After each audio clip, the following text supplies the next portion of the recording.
That day, she looked at me with a rare, gentle gaze, handed me a glass of pale red liquid, and smiled. Specially made for my dear son-in-law. I knew something was wrong. Not because of the strange smell in the glass, but because, for the first time in nearly 3 years of being in this family, I heard the words dear come out of her mouth.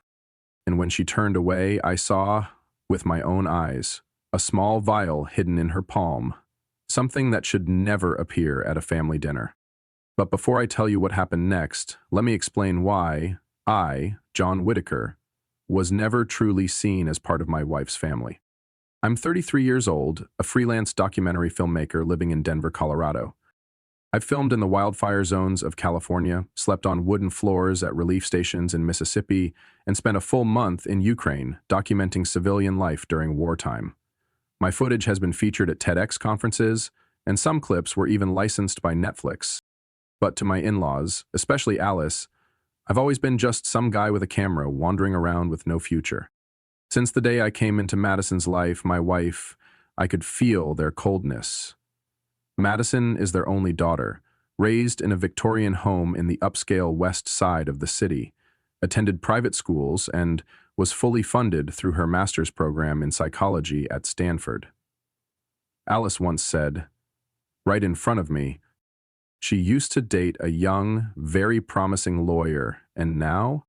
She looked at me like I was the typo in a perfect resume. At first, I thought it was just a generational gap. I tried to fit in, bringing expensive wine for every holiday, sharing stories about the projects I was filming, dropping names of major sponsors like Vice Media and Discovery Channel. But every time I mentioned work, Edward, my father-in-law, just scoffed. Can you really support a family doing that? Every dinner with them felt like a sarcastic job interview. You film stuff? Oh, like wedding videos? Got any real plans, or just gonna live off some artist dream? When are you buying a decent house? Renting forever can't be the plan. Madison would always squeeze my hand under the table and try to stay calm. She's always been the peacemaker, hoping both sides could understand each other. But some things you can't work on, especially when they've already decided you're not good enough. I still remember last Christmas when I overheard Alice talking on the phone in the kitchen. She chose the wrong man. Who falls for a cameraman? Always gone, no proper background. She could have married Kyle. He's a doctor, wealthy, stable. Now, just hope she wakes up soon. I almost walked in and confronted her, but I didn't. I didn't want to hurt Madison. I told myself, as long as she believes in us, we'll be okay. But it turns out belief wasn't enough. They didn't just passively disapprove anymore, they started taking action. First, there were family events I wasn't invited to. John's probably filming in some far-off place. Then came the dinners they arranged for Madison to accidentally bump into her ex, Kyle, and most recently, the text message Alice sent Madison, which she forgot to delete. If you really want a stable future, think again. Don't let impulsive love hold you back. Filmmaker sounds fancy, but can he really take care of a family?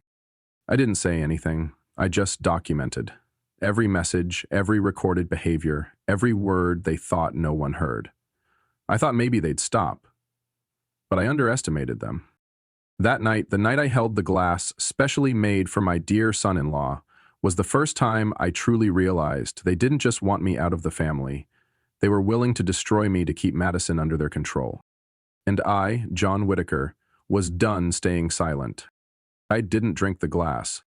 I looked at the nearly invisible film shimmering under the dining room light, like a thin layer of oil floating on top. It wasn't fruit. It wasn't melting ice. I've filmed hundreds of cooking scenes. I knew Alice's sangria never had this kind of special effect. But what chilled me more was her look when I accepted the glass. No blinking, no hesitation, just unnerving calm, like she'd rehearsed this all week. I didn't react right away. I smiled, as if genuinely touched, and quickly walked out of the kitchen with both sangria glasses in hand. In the living room, Edward was glued to his phone, tapping his empty wine glass with his other hand. No one noticed me, no one except Madison, who was smiling at her mother from the dining table. I set the special glass down in front of Edward. "A toast for you, Dad," I said, my voice steady. "It's Mom's birthday. I think we should all raise a glass." Edward chuckled and nodded. Finally learning some manners, huh? I just smiled and watched him lift the glass and drink half of it without hesitation. I sat down next to Madison, pretending to sip the other glass. Under the table, my hand clenched my thigh, trying to stay composed. Cold sweat began to form on my back, but I kept nodding at Vanessa's meaningless small talk. Madison's brother's wife. The only one who still showed me basic decency. 20 minutes later, Edward started sweating. At first, he just tugged at his collar, muttering about the room temperature. Then he grabbed napkins, wiping his forehead constantly, his lips trembling. Alice looked at him with concern. "Are you okay?" she asked, rising from her seat. "Probably just the food," he replied, forcing a smile, but 3 minutes later, he bolted from the dining room like his feet were on fire. The sounds from the bathroom were crystal clear. Dry heaving, objects clattering, and moans I'd never heard from him before. Madison jumped up, panicking, and ran after her father. Owen, her younger brother, stood up too, face pale. As for me, I stayed seated, silent, staring straight at Alice. She looked at me. I looked back. No pretending, no words needed. She knew. I knew. And in that stare, there was something colder than whatever was in that drink. "The truth," Alice stammered. Must have been the oysters or something in the salad. I set my untouched sangria glass down, dabbed my mouth with a cloth napkin, then stood up. "Excuse me, I should check if Dad needs any help." I smiled, a smile that didn't reach my eyes. But instead of heading to the bathroom, I turned into the living room. Quietly, I slipped the earlier glass into my camera bag. I've watched enough documentaries to know evidence must be preserved exactly as it is. That night, while Madison was busy taking her father to the hospital for a suspected food poisoning checkup, I drove home alone, my head on the verge of exploding. I wasn't angry, not at all. What I felt was a chill running down my spine, a deep, icy resentment, not because she hated me, but because she wanted to destroy me while keeping her perfect image intact in front of her daughter. I scrolled through my contacts. Eventually, I called Dr. Logan, a former client, now the director of the toxicology lab at the University of Denver. "I need a drink sample tested. It's urgent. Can it be done privately? Personal or work?" "Family," I replied flatly. Tuesday morning, Logan called back. "There's benzodiazepine in it, John. A mild type. Not lethal, but enough to knock someone out for a few hours. For an older person, that dose can cause disorientation, even temporary neurological confusion." I clenched the phone. "Are you sure?" "As sure as I'm holding the lab report in my hand." That evening, Madison came home after her father received IV fluids and was discharged for monitoring. Alice blamed the seafood. The doctor said it might have been a random allergic reaction. Everything was covered in just enough coincidence to hide what really happened. Madison hugged me, exhausted. "I don't know what's been going on with my parents lately. I just feel worried." I stroked her hair, keeping my voice calm. "I think we should avoid family dinners for a while." "Yeah," she nodded, eyes closing. "That's probably a good idea." I said nothing more, not then. I needed time, needed confirmation, needed a strategy. And more than anything, I needed them to understand one thing. I wasn't a pawn in their game. I looked over the lab report 3 more times that night. Benzodiazepine, 1.2 milligrams. Not a mistake, not an accident, not a seafood allergy like Alice preached across the hospital. This was deliberate, measured, planned. And what shook me more than the drug itself was how practiced she was in administering it. No one doses that cleanly on their first try. I knew what I needed next, the truth about the woman I'd let slide for far too long. I started with the simplest approach, digging through public medical records. While Madison was still at work, I went online, using a press identity from an old account I once used to investigate a medical scandal in Oklahoma. 1 hour later, I found the first piece. Alice Becker, 3 different Xanax prescriptions from 3 different doctors in 3 different counties. All still active, all renewed every 3 months. I sat upright, pulse pounding in my temples. 1 prescription is normal, 2 is suspicious, 3 means systematic abuse. I printed each page, marked the prescription dates, cross-checked doctors' names, pickup times, dosage levels. Same pattern. Every 3 weeks, like clockwork, Alice would get a new bottle from a different doctor, just under the radar. I remembered the odd times she'd acted out. At last year's New Year's party, she suddenly lashed out because someone sat in her usual chair, then left the event in tears. People said, she's probably just stressed from menopause. Another time, during Madison's book club, someone recounted how Alice had snapped, rummaged through someone else's purse, and later denied it entirely, smiling like nothing had happened. She's been a little off lately, one member sighed. I followed the crumbs. I called Sarah, the neighbor to the left of the Beckers, pretending to be a surveyor from the old neighborhood's homeowners association. Alice Becker? Oh, still polite, but she's been a bit odd lately, Sarah said. Odd how? One time I saw her talking to herself in the front yard at 11 p.m. When I approached, she turned and smiled like nothing was wrong. Since then, I've kept my distance. I documented every word, every segment, every detail. No matter how small, they could piece together a picture clear enough to expose the truth beneath her polished mask. I returned to the lab report. A thought flashed through my mind. If she did this to me, maybe she'd done it to someone else. I went back through old conversations between Madison and her mother, text messages. One thread made my skin crawl. Do you remember how you almost missed your senior thesis because you blacked out suddenly? Mom thinks it was just stress. You were having problems with Peter back then. I just gave you some calming tea. Peter, Madison's college boyfriend, the one she broke up with suddenly after a week of insane tension. She never explained what happened, just said everything fell apart so fast I couldn't even understand it. I messaged Beth, Madison's best friend from Stanford, now living in Portland. Do you remember what happened between Madison and Peter? A few minutes later, Beth replied. That? Oh God. Peter was kicked out of the dorm by Madison, crying his eyes out. They were doing great. Then Madison collapsed from insomnia, missed a week of school. There were rumors her mom forced something on her. I clenched my phone. Not the first time, not just with me. I created a new folder on my computer, named it Alice Layered. Inside, I filed each item. Toxicology analysis, prescription history, neighbor witness testimony, Beth's account, Madison and Alice's chat logs, Alice's anonymous appointment bookings, records of prescription transfers to different pharmacies during holidays to avoid detection. I knew I couldn't show Madison everything, not yet. If she wasn't ready, she wouldn't believe it. I needed a turning point, an undeniable piece of proof, something even a daughter blindly devoted to her mother couldn't ignore. And I wasn't the only one who wanted that. A message came from an unknown number. If you're the one investigating Alice, then I think we need to talk. My name is Vanessa. Vanessa arranged to meet me at a small cafe near downtown, somewhere with soft lighting and enough background noise that no one would notice a tense conversation between two strangers. She arrived on time, wearing a gray turtleneck sweater, eyes scanning the room carefully before sitting down. You know who I am, don't you? She asked directly. I nodded.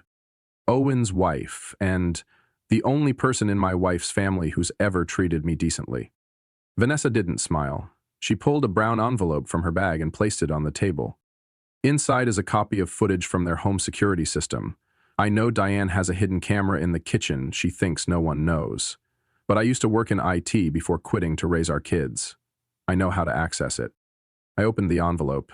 Inside was a USB drive. It includes the part where she drugs your drink, Vanessa said, and more than that. I didn't say anything, just looked her straight in the eye. Why are you helping me? I asked.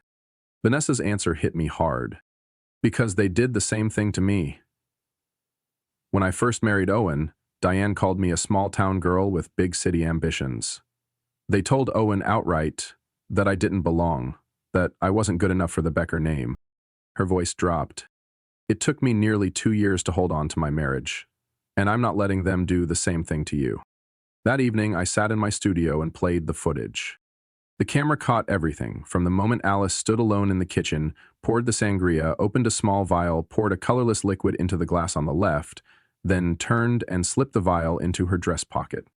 It even showed me walking in, and the instant shift in her expression. her voice too cheerful. "Especially made for my dear son-in-law," she said, and I felt that same chill run down my spine as I heard those words again. Next came the footage of Edward drinking the wine, and then him struggling in the bathroom. But the most important part came after the dinner. The camera kept rolling. In the living room, Diane screamed, "You drank the wrong one, you idiot. I told you it was the glass on the left." Then Gerald's voice snapped. "This isn't the first time you've pulled this sick stunt. Last time it was Vanessa. I remember clearly." I turned off the video. No more doubt. No more theories. I had undeniable proof. Saturday morning, I went to their house alone. Madison thought I was out photographing a hotel in Boulder. I hated lying to her, but this time, I couldn't bring her into it until everything was ready. Alice opened the door. Her eyes flickered with surprise when she saw me. "John, what are you doing here unannounced?" "Because this time I didn't come for tea," I said, my voice colder than steel. I stepped inside and dropped my camera bag on the sofa. From my coat pocket, I pulled out a thick envelope and tossed it on the glass coffee table.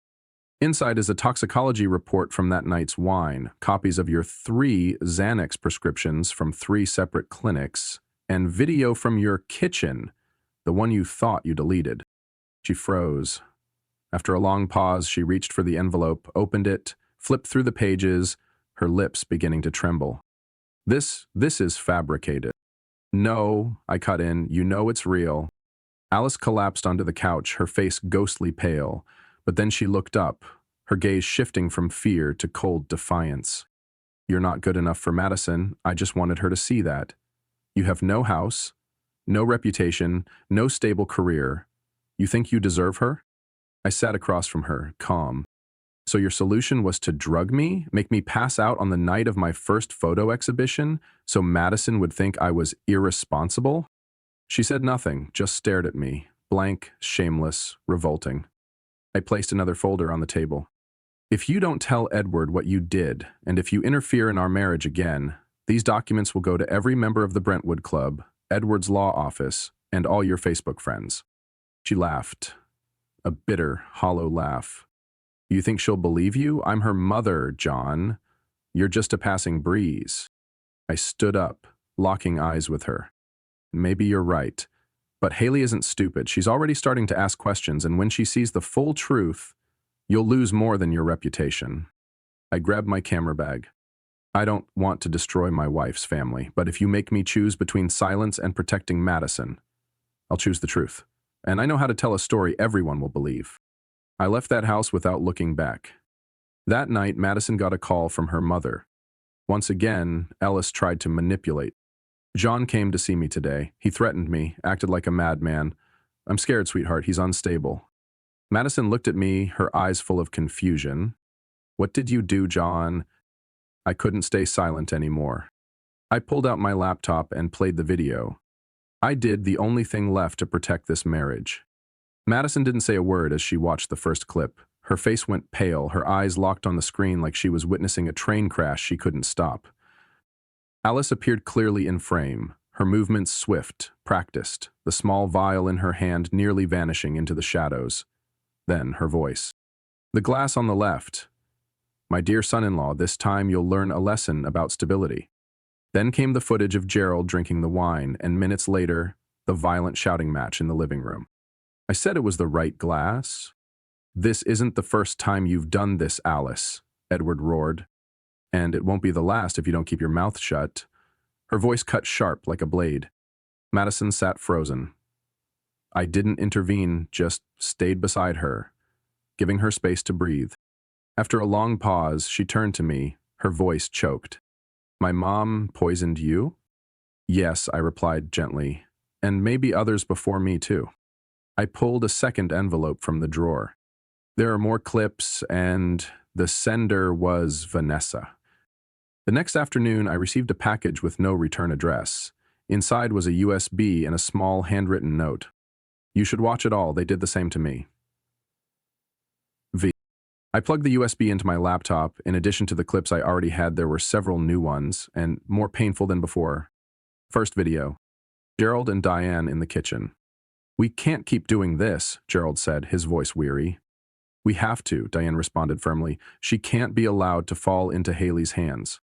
Haley is an adult, Alice. She has the right to live her own life. Not if that life leads her astray. She needs guidance. With drugs, with manipulation. God, this isn't the first time you've done this. Second video. The two of them sitting in the living room. Diane was on the phone with someone, her voice soft as a breeze, but every word carried deadly weight. She's starting to suspect, but it's fine, I'm planting seeds, making her see John as someone unstable, lacking direction. She'll come back. She always does. Gerald's voice cut in after she hung up. You're hurting her, Alice. I'm saving her, just like I did with Thomas. I shot up from my chair. Thomas, Madison's ex-boyfriend, the one she broke up with in tears and never spoke of again. That night, I printed out every conversation, video still, and screenshot of messages. A thick file lay in front of Madison when she came home. She sat down and slowly flipped through each page. It was her own. I didn't say a word. The truth needed space now. It needed to crash into awareness on its own. It couldn't be forced. Nearly an hour passed before Madison looked up. Her eyes were bloodshot, but her voice was eerily calm. Thomas didn't cheat on me like my mom said. He never did, I nodded. She placed a hand on her forehead, as if trying to hold back dizziness. My mom made me cut off all contact. When I was heartbroken, she told me it was my fault for choosing the wrong person, then took me to see a therapist, someone she knew. She let out a dry laugh. Everything was orchestrated. I took her hand. You're not alone in this, Madison. Vanessa went through it too. She looked at me, stunned. Vanessa. They isolated her from Owen, nearly broke them up, but they got through it because she didn't stay silent. Madison buried her face in her hands. I need time, but I believe you. I nodded, holding her hand tightly. That's all I need. The next morning, Madison's phone rang. It was Alice. Sweetheart, I'm really worried. You've seemed distant lately. I think you should come home for a few days. Some space will help clear your head. Madison put the call on speaker. Mom, I know what you did. I saw the video. I read every message you sent about John. I know about Thomas. Silence. Then Diane's voice shrank, but still carried that familiar, icy venom. You let him poison your mind with all that? He's not a good man, Madison. No, Madison said firmly. I'm the one who was poisoned. By you. You'll regret this. No, I'm waking up. She hung up, then looked at me. Now it's their turn to be afraid. I knew this wasn't something one person could handle alone. And it wasn't fair for Madison to face it all by herself. So I invited Owen and Vanessa over Saturday night, without telling Haley in advance. She needed to see everything with her brother by her side. She needed to understand this wasn't just about her and me, but about a long line of lives manipulated in silence by their parents. Vanessa was the first to walk in, tense but determined. Owen arrived a few minutes later, eyes confused as he saw me connecting my laptop to the living room TV. What's going on? This looks serious, Owen said, glancing around. Madison had just stepped out from the kitchen, frowning. Why is everyone here? Have a seat, I said gently but firmly. We need to watch something. I didn't need to explain more. As I hit play, the room fell into silence. The first video appeared on the screen, Diane pouring something into the wine, her movements too precise to be called a mistake. Then Gerald drank, followed by the shouting in the living room. Egg, this isn't the first time you've done this. If I don't, they'll ruin their futures. I saved Madison from that doctor, and now I have to save her from that failed photographer. Owen sat upright, his lips tightly pressed together. Madison gripped my hand but said nothing. The second clip, Diane on the phone, her voice sweet but laced with malice. Is she starting to get suspicious? But I've already planted the seeds. Just a little more time and she'll see her husband isn't good enough and come back. The third clip, Gerald and Diane arguing. You've destroyed her life, Alice. And I didn't destroy, I protected. My daughter deserves to live like someone of worth, not like some dream-chasing drifter with no home or future. Finally, the clip about Thomas Madison's ex. We convinced her he'd cheated. She came back, broken and obedient, just like we needed. When the screen went black, I shut the laptop. Silence, thick enough to suffocate. Madison buried her face in her hands. I could hear her sobbing. Owen sat frozen, eyes staring blankly at the floor like the world had just crumbled beneath him. This can't be real, Owen murmured. Vanessa turned to him, her voice trembling but firm. This is why I always said you were blind. They did this to me and nearly broke us, and now they're doing it again to your brother-in-law. Owen looked up, his voice hoarse with anger. My mom really put something in the wine, and my dad knew? I nodded. He didn't just know, he stayed silent. He enabled it. He even did it to someone else before. Madison looked up, eyes red but sharp as ice. Tomas? I pulled out a folder of emails from Tomas, whom I'd contacted a few days prior, and placed it on the table. He sent me the messages you two exchanged before things fell apart. And the texts your mom faked? Pretending to be a stranger, flirting with you, then framing him for it? Madison flipped through each page. Every word stabbed at her hands. She broke down, this time not in stifled sobs, but in a full-blown cry. I loved Thomas, I trusted my mom, I thought I was doing the right thing by ending it, but it was all just a script she wrote. I scooted closer, wrapping my arm around her. It's not your fault.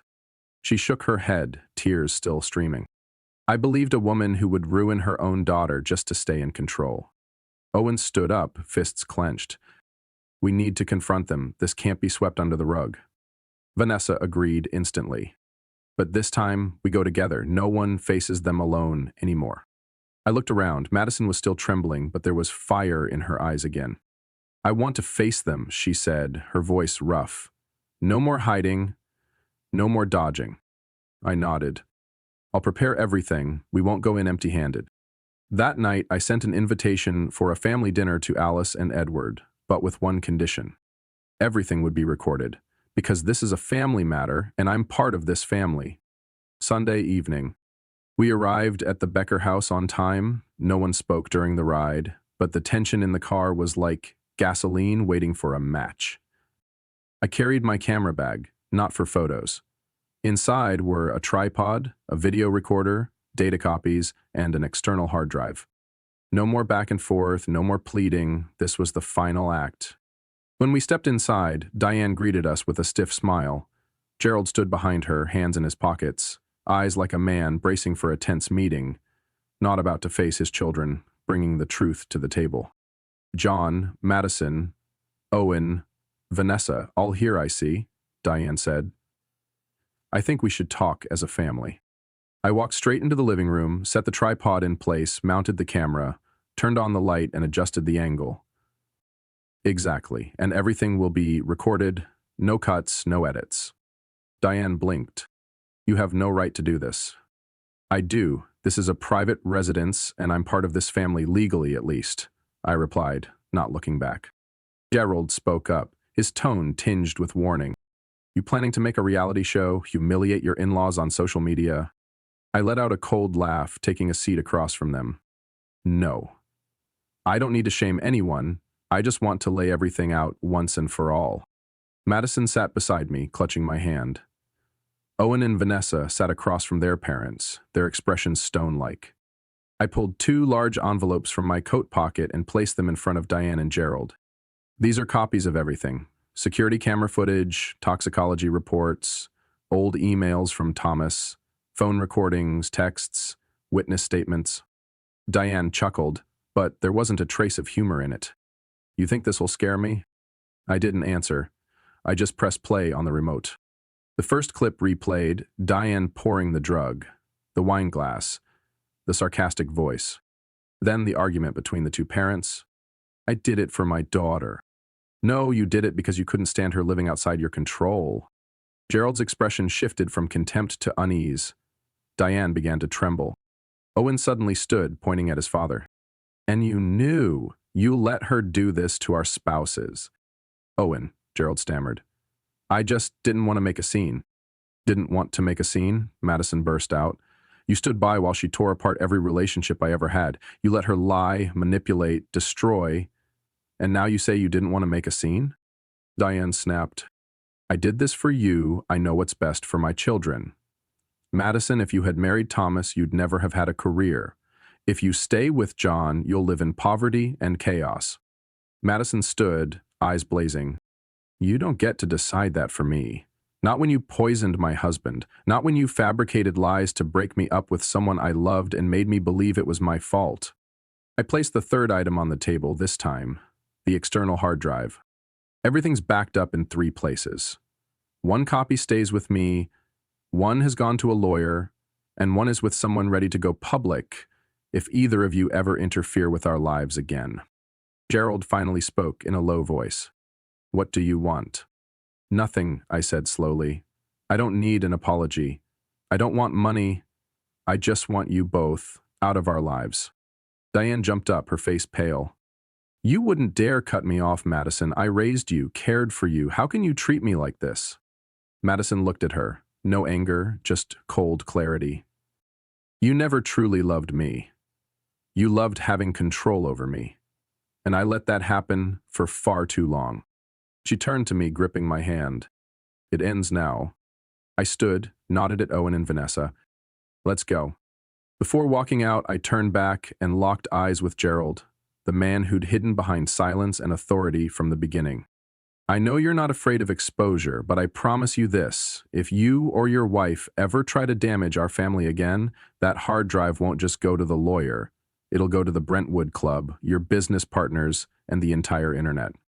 Gerald didn't answer.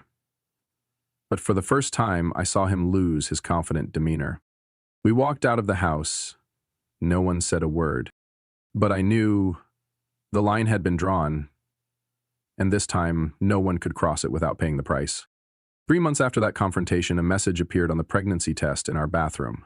2 lines, clear and dark. Madison stared at it for a full minute, as if trying to convince herself this wasn't a dream. Then she burst into tears. This time, not from pain or hurt, but from hope. We're having a baby, John, she whispered, tears streaming down her face. And she will never have to live in fear of being controlled like I did. I held her, my heart tightening with a rush of old memories. But this time, the future wasn't suffocated by the past anymore. We named our daughter Eliza after my grandmother, Bishop, the only woman in my life who ever taught me a simple lesson I had forgotten for so long. Kindness is not weakness, but to protect it, sometimes you must stand tall like a mountain. Diane and Gerald didn't appear during the first 3 months of the pregnancy. No phone calls, no letters, no intentional appearances at the places we frequented. And I thought maybe they had chosen to step back because they realized it was time. But then, one April morning, Madison received an envelope sent by courier, no return address. Inside was a stack of notarized documents. A certificate of ownership for the house we were renting, registered in Madison's name, accompanied by a trust agreement for Eliza, unconditional and unencumbered, with an initial sum of $250,000. No note, no explanation. I looked at Madison. She didn't say anything, but in her eyes was a light sadness and a wordless sense of relief. This isn't an apology, I said quietly. It's just an acknowledgement that they lost, and they know they can't control us anymore. She nodded. And that's the first time my mom gave something without asking for anything in return. Eliza was born on a sunny morning at the end of August. She weighed over 7 pounds, with eyes as blue as sapphires, and a mouth tightly shut, as if challenging the whole world. When Diane and Gerald arrived at the hospital, I thought I would react with coldness, but I didn't feel anger. I only felt distance. They stood just far enough from us to not intrude, but close enough to still be grandparents. Diane held Eliza for 5 minutes, then handed her back to Madison without saying much. Gerald just looked at me, nodding. No tearful congratulations, no late apologies. Just silence. A language I now understood. Acknowledgement without surrender. That fall, I opened my first art gallery, right in the heart of Denver's art district, a place I had once dreamed of stepping into but was always held back by my own doubts and the persistent criticisms from the past. The opening night was packed. Friends, colleagues, other independent photographers, and even some sponsors I had sent my portfolio to countless times. Madison stood beside me, holding Eliza in her arms. She was only 3 months old, but it seemed like she understood this place belonged to her father. She gazed up at the large photographs, snow falling on the slopes of Wyoming, the sunset over a Montana field, a drop of water falling on the back of a lion during a trip to Kenya. All of them represented the freedom I had fought to reclaim. By the end of the event, Gerald appeared. Alone. Diane wasn't with him. He didn't come to start a fight. He didn't bring a gift. He just stood still in front of a black and white photograph. A child standing alone in a foggy field, eyes staring directly into the camera as if demanding their voice back. I walked over. I didn't speak. He didn't look at me. He simply pulled a document from his suit jacket. "This is the annual report printout from my company," he said quietly. "The marketing department selected some of your photos for the cover. They didn't ask first, but I agreed. I took it." The cover photo was one I took. A lone tree in the fiery valley. No apology, no admission of wrongdoing. Just respect for the first time. Unconditional. That night, after Eliza had fallen asleep, Madison sat next to me on the porch, her arm draped over my shoulder, gently. "Do you think they've changed?" I stayed silent for a moment. "No, but they've learned that they can't change us." She smiled, resting her head on my shoulder. The autumn wind swept across the porch, carrying the scent of burning wood from distant homes. On the table was a hot cup of tea, Eliza's first photo album, and a business card with the name of the gallery. Whitaker Light. I realized the greatest victory wasn't exposing them. It wasn't the video. It wasn't the evidence. It wasn't revenge. It was living true to myself, loving the person I chose, and building a family I never had. I didn't need to tear them down. I just needed to walk away. And they couldn't keep up. John's story is a clear example that sometimes the best form of revenge doesn't come from anger, but from maturity and standing firm against all attempts at manipulation. He didn't win by tearing down his in-laws. He won by living true to his values: honesty, determination, and not succumbing to pressure. When you no longer fear, the ones who control lose their power. And when you live a life they can't dictate, that is the strongest form of victory.